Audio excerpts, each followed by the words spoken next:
अब लोग इनको इतनी अच्छी तरह से समझने लगे हैं कि जितनी बार भी ये आती हैं, ड्रामा करती हैं, अपने आप को इनोसेंट साबित करने की कोशिश करती हैं, उतनी बार ही इनकी तज़लील की जाती है, इनको बुरा-भला बोला जाता है। जिसकी वजह से आयशा जो है वो आजकल डिस्टर्ब है, अपसेट है और बिल्कुल भी वो हैप्पी नज़र नहीं आ रही, ना ही वीडियोज़ आ रही हैं। ज़ाहिर-सी बात है, जब इंसान परेशानी में होता है, टेंशन में होता है, तो उसका दिल नहीं कर रहा होता कि वो काम करे और फिर वो इसी तरह सारा दिन बेड पे पड़ा रहता है। जैसे कि आयशा जो है वो आजकल नज़र आ रही हैं, वो बिल्कुल भी एक्टिव नहीं है, हालाँकि उनकी तबीयत ख़राब नहीं है। ज़्यादा मसला उनके साथ ये चल रहा है कि मरियम की शादी से लेके उसके बाद जितने भी मसले मसाइल बने, आमना को लेके, उमैर को, इसको इन्होंने अपनी तरफ से तो आमना और उमैर को हीरो बनाने की कोशिश की, उसमें नाकाम हुए। आशा ने मरियम को स्पेशल फ़ील करवाया, उसके घर 2 दिन रही, वो भी लोगों को चीज़ें पसंद नहीं आईं। और मोमना से क्यूएन ने वीडियो भी करवाई, उसमें भी आशा के ऊपर ही सारे जो इल्ज़ामात हैं वो लगाए गए। तो मुसलसल जो बंदा ट्रोल होता रहता है ना, तो फिर ज़ाहिर बात है वो थोड़ा-सा इंसान है, ज़ाहिर बात है फिर परेशान तो होता है। और फिर जो पिछली वीडियो में वो बेड पे पड़ी हुई थी जिस कंडीशन में, उस पे भी मोमना के ऊपर इल्ज़ाम लगा कि मोमना चली गई कैमरा लेके। तो मोमना अगर चली भी गई थी तो वो करवट भी ले सकती थी, और अपनी एक साइड करवट ले लेती तो भी कोई इतना मसला नहीं था। लेकिन यूँ टाँगें खोल के, बाजू अकड़ा के और आँखें बाहर निकाल के, अजीब बीमार होते हैं लोग, बीमार होते हैं। हम ये नहीं कहते कि आशा बीमार नहीं थी, लेकिन वो जिस तरह से बिहेव करती है ना बीमारी में, तो अल्लाह माफ़ करे, अस्तगफिरुल्लाह, ऐसे ही लग रहा होता है कि बस अब अभी सांस निकली, बस अभी गई, अभी गई, अभी गई। ये उसकी कंडीशन होती है। तो फिर लोग जो हैं वो हंसते हैं, क्योंकि ये अपना मजाक खुद बनवाते हैं। तो आज मैं जो बात करने वाली हूँ वो ये है कि क्या रिएक्शन वाले, एक कमेंट भी आया, रिएक्शन वाले लोगों के घर ख़राब कर रहे हैं, इस पर बात करेंगे। और रिएक्शन वालों की वजह से इनकी तबीयतें ख़राब होती हैं, इस पर भी बात करेंगे। हाँ, आज मैं मतलब रिएक्शन वालों के ऊपर ही बात करने वाली हूँ कि इनकी वजह से इनकी ज़िंदगियों पे कितने मनफ़ी असरात मुरतब होते हैं, ये जितने भी इन्फ्लुएंसर्स हैं। तो इस पे बात करते हैं। और अम्मी जी की ढिठाई पे भी बात करेंगे कि अम्मी जी इतनी ढीठ हो गई हैं, अपनी बेटी की मोहब्बत में इतनी बेबस और लाचार हो गई हैं कि उनको समझ ही नहीं आ रहा कि मेरी बेटी जो है वो क्या कर रही है। मतलब कि अब मैं क्या ही कहूँ। तो इस पे करते हैं बात। वीडियो को आपने स्किप नहीं करना, चैनल को करना है सब्सक्राइब, वीडियो को करना है लाइक और शेयर। और बर्थडे क्यों नहीं मनाई भाई, बर्थडे क्या ज़रूरी थी, क्या ज़रूरी थी, आप बताएं मुझे। और किसी ने कहा ही नहीं मनाओ, हमें तो पता ही नहीं है ज़यान का बर्थडे है, तो जानबूझ के ये टाइटल लगाना व्यूज़ के लिए। इस पे भी बात करते हैं। तो अस्सलाम वालेकुम जी, कैसे हैं आप सब लोग? उम्मीद है कि सब ठीक होंगे और अपनी फैमिलीज़ के साथ सेफ़ होंगे। अल्हम्दुलिल्लाह मैं भी बिल्कुल ठीक हूँ। आप सबकी दुआओं और सपोर्ट का शुक्रिया। सबसे पहले तो अपने मुल्क के लिए बहुत सारी दुआएं, ढेरों दुआएं, बहुत बहुत दुआएं। अल्लाह ताला हमारे मुल्क को सलामत रखे, क़यामत रखे, शादो आबाद रखे। और इंसानी जान की बहुत कीमत होती है, और हमें तो हमारे मज़हब में ये सिखाया गया है कि एक इंसान की ज़िंदगी को बचाना पूरी इंसानियत की ज़िंदगी को बचाने के बराबर है। तो हम तो नहीं चाहते ना इधर से कोई इंसानी जान ज़ाया हो और ना ही हमारे पड़ोसी मुल्क का कोई नुकसान हो। लेकिन अगर जंग मुसल्लत की जाए किसी पर, तो ज़ाहिर बात है फिर जवाब जो है अगलों को देना पड़ता है। तो उसके लिए अल्हम्दुलिल्लाह अल्हम्दुलिल्लाह अल्लाह रब्बुल इज़्ज़त की ज़ात का लाख लाख शुक्र है। और कि पाकिस्तानी अवाम इस मामले में बहुत ही खुश नसीब है कि हम एक मज़बूत जो है ना, हमारा मुल्क एक मज़बूत फ़ौज का रखता है। और हर मुकाबले का डट कर मतलब इस फ़ौज में सलाहियतें हैं कि वो हर अ, मुकाबले जो है ना वो किसी भी मुल्क से वो मुकाबला कर सकती है डट कर। इतनी सलाहियत हमारी अफवाज में है, चाहे वो बरी हो, बहरी हो, फ़ज़ाई हो। तो हम तो अल्हम्दुलिल्लाह ऐसे घरानों से हमारा ताल्लुक़ है कि हमने ख़ुद अपने घर के मर्दों को जंग के मैदान में कई बार उतारा है। तो अल्हम्दुलिल्लाह हमारी तो ज़िंदगी ऐसे ही गुज़री है। तो हमसे बेहतर कोई भी नहीं जान सकता कि जब ये हालात होते हैं तो इसमें मतलब कि एक इंसान की क्या कंडीशन होती है। तो अल्लाह ताला रहम फ़रमाए, अल्लाह ताला हर इंसान को अपनी ज़ुबान में रखे। और जंग किसी भी मसले का हल नहीं होती, इससे कभी भी मसाइल मतलब हल नहीं होते, ठीक है। हमेशा मसाइल बैठ के गुफ्तगू करने से ही हल होते हैं। तो बहरहाल जी, आप भी अपने मुल्क को दुआओं में याद रखें, जब भी नमाज़ पढ़ें ढेरों दुआएं करें। और हमारी भी दुआएं अपने मुल्क के लिए हैं। हमारी ज़िंदगी, हमारी जान माल सब कुछ इस वतन पे कुर्बान है। तो वीडियो को करते हैं स्टार्ट जी। तो सबसे पहले मैं मोमना को कहूँगी कि मोमना जानी, किसी ने नहीं कहा मेरी जान, किसी ने भी नहीं कहा। किसी को याद ही नहीं था कि ज़ियान का बर्थडे है। आप जानबूझ के, आपको समझ नहीं आ रही थी कि अब क्या करें, आशा बीमार है, कोई वीडियो का कंटेंट हाथ नहीं लग रहा। मरियम सिस्टर को भी यूज़ कर लिया, सिस्टर से बाजी भी बना लिया और सारा कुछ कर लिया। तो अब क्या करें, अब कुछ भी नहीं है, क्या दिखाएं। तो भाई चलें, बर्थडे नहीं किया तो टाइटल तो लग सकता है ना कि बर्थडे क्यों नहीं किया।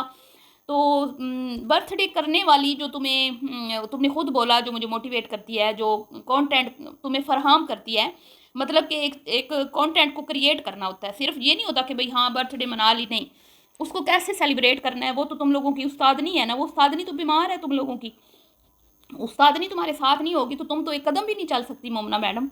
तो जब तक वो तुम्हारी टीचर ठीक नहीं होती तब तक तुम्हारे इसी तरह ही जो है ना जितने भी प्लान्स हैं वो फ्लॉप होते रहेंगे। तो बहरहाल बर्थडे इसीलिए नहीं की गई कि क्योंकि आशा जो है इंटरेस्टेड नहीं थी। आशा अपनी टेंशनों परेशानियों में है, उसकी तबीयत ख़राब है, जिसकी वजह से ज़यान का बर्थडे नहीं हुआ। अगर इन्होंने करना होता तो 2 महीने क्या 3 महीने बाद भी ये कर लेती, ठीक है। तो मेन बंदा जो है, जो कंटेंट क्रिएटर है, जो सबको प्लानिंग करके बताता है कि ये काम करना है तो ऐसे करना है, ये करना है तो ऐसे ऐसे ऐसे, चाहे वो आमना हो, मरियम का भी जैसे डेट वाली वीडियो बनवाई उसने, तो इसी तरह तो वो बंदा बीमार पड़ा है, ठीक है। तो मोमना जी, इसलिए आपको पता है कि वो ठीक नहीं होगी तो मेरी वीडियो में 4 चांद नहीं लगेंगे, हल्ला गुल्ला नहीं होगा। तो और अगर उसके बगैर मैंने वीडियो बना ली तो पहले ही लोग थू थू कर रहे हैं कि भाई मरियम को तुमने दावत पे बुला लिया, आशा बीमार थी तो तुम्हारा काम था थोड़ा रुक जाती। तो मज़ीद तुम लोगों की बातें सुनना जो है ना तुम लोगों को अब, क्योंकि इतनी तुम लोगों ने सुन ली हैं, इतनी सुन ली हैं, तो अब मज़ीद मेरे ख्याल में कसर रह को नहीं गई, इसलिए तुमने इस चीज़ को कैंसिल ही कर दिया कि चले अगले ही साल कर लेंगे, ठीक है। तो कौन सी बीमारी है जी जो ठीक नहीं हो रही? कोई बीमारी नहीं है। बीमारी सिर्फ ये है कि मुसलसल उमैर, आमना और आशा को हेट मिल रहा है। आशा जो भी करने की कोशिश करती है वो उल्टा ही पड़ जाता है उसके गले। जितनी प्लानिंग्स हैं उसकी सारी की सारी उल्टी पड़ी हैं। पिछले दिनों में, शादी के दिनों में, इन्होंने बड़े प्लानिंग्स के साथ कंटेंट बांटा, जिसमें मुमना को भी बड़ा इन्होंने साइड पे रखा, अली तक को जलील करवाया, भाइयों को खुसरा बुलवाया, गंदे कमेंट्स अली के ख़िलाफ़ आए। तो मुमना तो सह गई, बर्दाश्त कर गई बेचारी। बेचारी तो खैर नहीं है, वो भी पूरी है। तो बहरहाल, लेकिन होता तो है ना, शोर को बुरा भला बोला जा रहा हो तो बीवी को महसूस तो होता है ना। जैसे वो उसने बल्कि एक वीडियो में तो अपने शोर की हिमायत के ऊपर के लिए वो कमेंट भी पिन कर दिया था कि प्लीज़ आप ऐसा मत समझें, अली ने ऐसी कोई बात नहीं की अम्मी के लिए, जिसमें उसने कहा था कि जब तक अम्मी हैं तो मैं इस घर में हूँ। तो मुसलसल हेट मिल रहा है इन लोगों को, और इसी वजह से आमना भी बिल्कुल सठिया गई है और उसको कुछ समझ नहीं आ रहा कि वो कुछ भी बातें करती रहती है। अपने घर के जब लेंटर डला है तो वो इतनी नेगेटिव हो गई थी, हालांकि वो खुशी का दिन था, लेकिन उसके अंदर से वो चीज़ जा ही नहीं रही कि उसको मुसलसल हेट मिल रहा है, मुसलसल लोग उसको तनकीद का निशाना बना रहे हैं। और जब बंदा परेशानी में होता है ना तो वो फिर और मज़ीद गुस्सा निकालने के लिए गलत चीज़ें करता है, और ये दोनों कर रही हैं, आयशा भी कर रही है और आमना भी कर रही है। और अम्मी जी साइड पे बैठ के सिर्फ बेटियों का दिफा कर रही हैं, बेटियों को समझा नहीं रही हैं।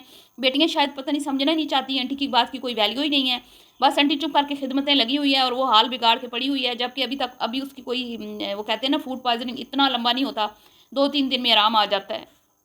तो मसला सिर्फ यही है कि नेगेटिविटी जो है वो बर्दाश्त करनी हर किसी के पास की बात नहीं होती।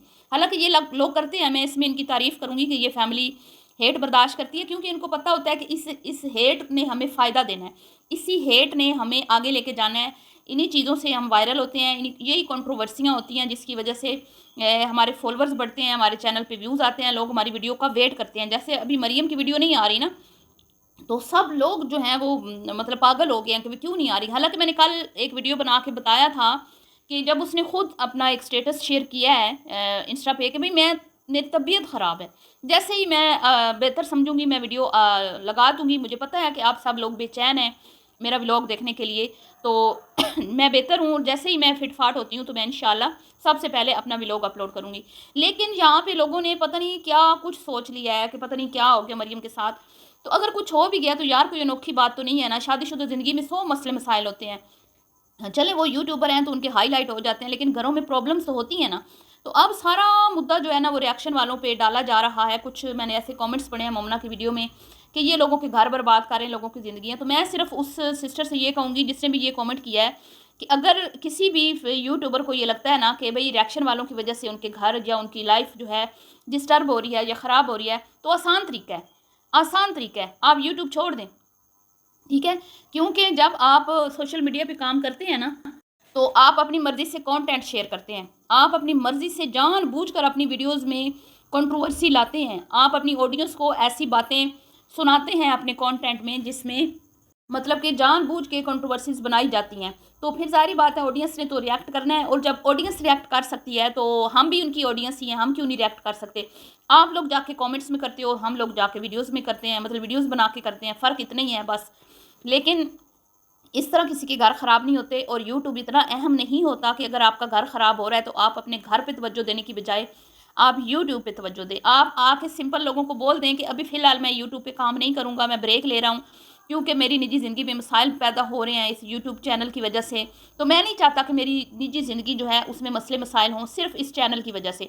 तो पहले मैं अपना रिश्ता मज़बूत करूँगा, पहले मैं ख़ुद को बेहतर जो है ना फ़ील करवाऊँ ख़ुद को। तो उसके बाद अगर मैंने काम करना हुआ तो मैं करूँगा, और अगर वो ये सब कुछ बर्दाश्त कर सकते हैं, हेट, क्योंकि मोहब्बत भी बहुत मिलती है और यहाँ पे नेगेटिविटी का भी बहुत ज़्यादा सामना करना पड़ता है। तो ये सिर्फ़ यूट्यूब पे नहीं है, आप जहाँ भी काम करते हैं ना, किसी भी इदारे में, किसी भी शोबे में, तो वहाँ लोग आपको ऐसे मिलते हैं जो आपको परेशान करते हैं। तो इसका मतलब ये तो नहीं कि वो आपका घर ख़राब कर रहे हैं, या उनकी वजह से आप की ज़िंदगी ख़राब हो रही है, नहीं, ऐसा नहीं होता। फ़ैसला हमने खुद अपनी ज़िंदगी का लेना होता है, और हमने खुद चूज़ करना होता है कि हमारे लिए क्या अच्छा है, क्या नहीं अच्छा, ठीक है? तो रिएक्शन वालों का तो ज़रूरी नहीं है कि आप वीडियोज़ देखें। इनको, ये जितने भी यूट्यूबर्स हैं, इनमें बहुत कम लोग होते हैं जो रिएक्शन वीडियोज़ सुनते हैं। जो यहाँ पे प्रोफेशनल है ना यूट्यूबर, जिन्हें पता है कि ये हमारी अर्निंग का ज़रिया है और यहाँ से हम कमा रहे हैं और इसी कमाई से हम लोग अपने लाइफ को बेहतर बना रहे हैं, तो वो इस हेट को, इस नेगेटिविटी को और इस तरह के रिएक्शंस को कोई ज़्यादा अहमियत नहीं देते। वो उल्टा अपने काम को बेहतर बनाते हैं और आगे से आगे बढ़ते चले जाते हैं। उनको पता होता है कि ये हमारा सोर्स ऑफ अर्निंग है। तो बेवकूफ़ लोग होते हैं जो जिनके दिल में चोर होता है, जिनकी नीयत खोटी होती है, जो जानबूझ के खुद कंट्रोवर्सी बनाते हैं कि रिएक्शन हो। कमेंट्स में लोग जो हैं वो मतलब कि आके हमें रिएक्ट करें, खुद चाह रहे होते हैं सामने से रिएक्शन आए। तो फिर इसमें किसी और का कोई कसूर नहीं है, ठीक है? बहुत सारे लोग हैं जो यूट्यूब पे काम कर रहे हैं, उन पे कभी भी रिएक्शन वीडियोज़ नहीं बनती, और कुछ ऐसे भी इतना अच्छा काम कर रहे हैं कि उनके फ़ेवर में लोग वीडियोज़ बनाते हैं। तो ये फैमिली व्लॉगर्स की आदत है, इनका कंटेंट चलता ही ऐसे है, इनकी वीडियोज़ ही इसी तरह वायरल होती हैं। जब तक ये अपनी वीडियोज़ में शोशे नहीं छोड़ते, उल्टी-सीधी बातें नहीं करते, इनको भी पता होता है कि हमारी यही बातें लोग सुनने आते हैं, यही देखने आते हैं कि आज आमना का मूड कैसा था, आज मरियम का मूड कैसा था, आज अम्मी ने क्या कह दिया, आज मोमना, आज नंद कैसी जो है बिहेव कर रही थी। तो यही चीज़ें तो देखने आते हैं लोग, ठीक है? और अम्मी जी जो है ना, बस क्या ही कहें, वो अम्मी जी को तो लग ही नहीं रहा कि मेरी बेटी की इससे कोई मिस्टेक हो रही है। अम्मी जी कह रही हैं, मोमना खुद को क्लियर कर रही थी कि मैं नहीं आई कैमरा लेके जब आशा लेटी हुई थी। तो अम्मी जी कह रही हैं क्या हो गया, फिर क्या? लेटी हुई थी और क्या था? तो आंटी जी, जब आपको इस तरह की चीज़ें आम लगने लगें और आपको लगे कि क्या था, तो फिर समझ जाएँ कि इंसान के अंदर से गैरत ख़त्म हो गई है, बंदा बेशर्म हो गया है, और उनको उसको इस तरह की चीज़ों से कोई फ़र्क नहीं पड़ता। और मुझे भी ऐसा लगता है कि आप अपनी बेटियों से ज़्यादा मज़बूत हैं, और आप चाहती हैं कि मेरी बेटियाँ सोशल मीडिया पे ज़्यादा से ज़्यादा काम करें, पैसा कमाएँ, फिर उनको जितना मर्ज़ी लोग बुरा भला कहें, आपको कोई फ़र्क नहीं पड़ता। तो मिलती हूँ जी नेक्स्ट वीडियो में, दुआ में याद रखिएगा। अल्लाह हाफ़िज़।